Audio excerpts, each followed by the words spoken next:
Class 10th Political Science, Chapter number 7, Outcomes of Democracy. Overview.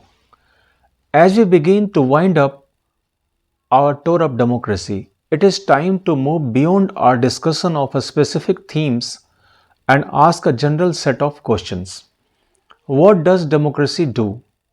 Or what outcomes can we reasonably expect of democracy? Also, does democracy fulfill these expectations in real life? We begin by thinking about how to assess the outcomes of democracy. After some clarity on how to think on this subject, we proceed to look at the expected and actual outcomes of democracy in various respects: quality of government, economic well being, inequality, social differences, and conflict, and finally, freedom and dignity.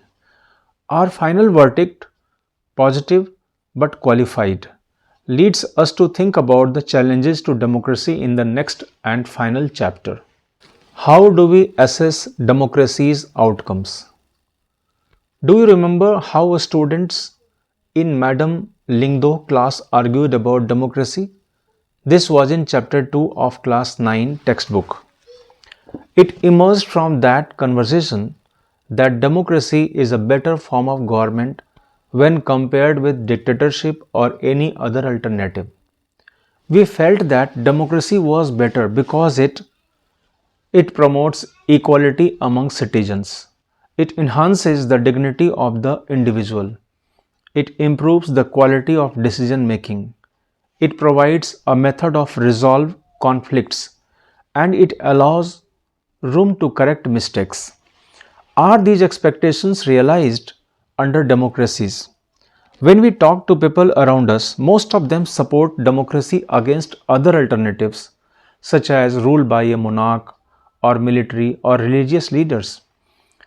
But not so many of them would be satisfied with the democracy in practice.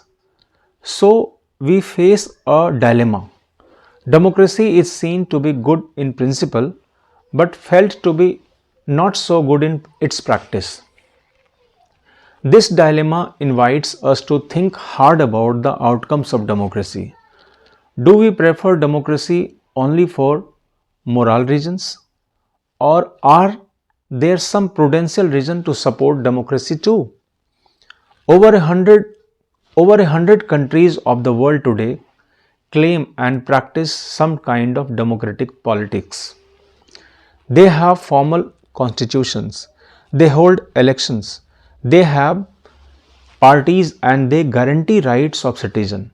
While these features are common to most of them, these democracies are very much different from each other in terms of their social situations, their economic achievements, and their cultures. Clearly, what may be achieved or not achieved under each of these democracies will be very different. But is there something that we can expect from every democracy just because it is democracy? Our interest in and fascination for democracy often pushes us into taking a position that democracy can address all socio-economic and political problems. If some of our expectations are not met, we start blaming the idea of democracy, or we start doubting if we are living in a democracy. The first step towards thinking carefully about the outcomes of democracy is to recognize that democracy is just a form of government. It can only create conditions for achieving something. The citizens have to take advantage of those conditions and achieve those goals. Let us examine some of the things we can reasonably expect from democracy and examine the record of democracy. Accountable, responsive, and legitimate government. There are some things that democracy must provide. In a democracy, we are most concerned with the ensuring that people will have the right to choose their rulers and people will have control over the rulers. Whenever possible and necessary, citizens should be able to participate in decision making that affects them all. Therefore, the most basic outcome of democracy should be that it produces a government that is accountable to the citizens and responsive to the needs and expectations of the citizens. Before we go into this question, we face another common questions. Is the democratic government efficient? Is it effective? Some people think that democracy produces less effective government. It is, of course, true that non-democratic rulers do not have to bother about deliberation in assemblies or worry about majorities and public opinion. So they can be very quick and efficient in decision making and implementation. Democracy is based on the idea of deliberation and negotiation. Some delay is bound to take place. Does that make democratic government inefficient? Let us think in terms of costs. Imagine a government that may take decision very fast, but it may take decisions that are not accepted by the people and may therefore face problems. In contrast, the democratic government will take more time to follow procedures before arriving at a decision. Because it has followed procedures, its decision may be both more acceptable to the people and more effective. So, the cost of time that democracy pays is perhaps worth it. Now, look at the other side. Democracy ensures that decision making will be based on norms and procedures.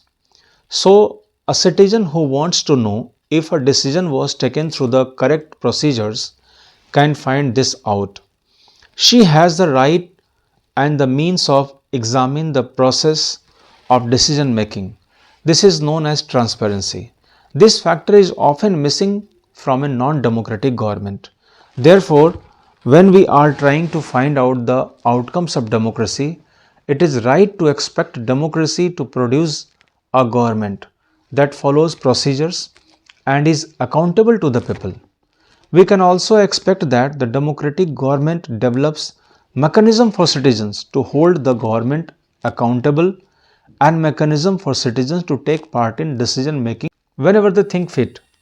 If you wanted to measure democracies on the basis of this expected outcome, you would look for the following practices and institutions: regular, free, and fair elections, open public debate on major policies and legislations, and citizens' right to information about the government and its functioning. The actual performance of democracy shows a mixed record on this. Democracies have had greater success in setting up regular and free elections and in setting up conditions for open public debate. But most democracies fall short of elections that provide a fair chance to everyone and in subjecting every decision to public debate. Democratic government do not have a very good record when it comes to sharing information with citizens. All one can say in favor of democratic regimes is that they are much better than any non-democratic regime in these respects. In substantive terms, it may be reasonable to expect from democracy a government that is attentive to the needs and demands of the people and is largely free of corruption. The record of democracies is not impressive on these two counts.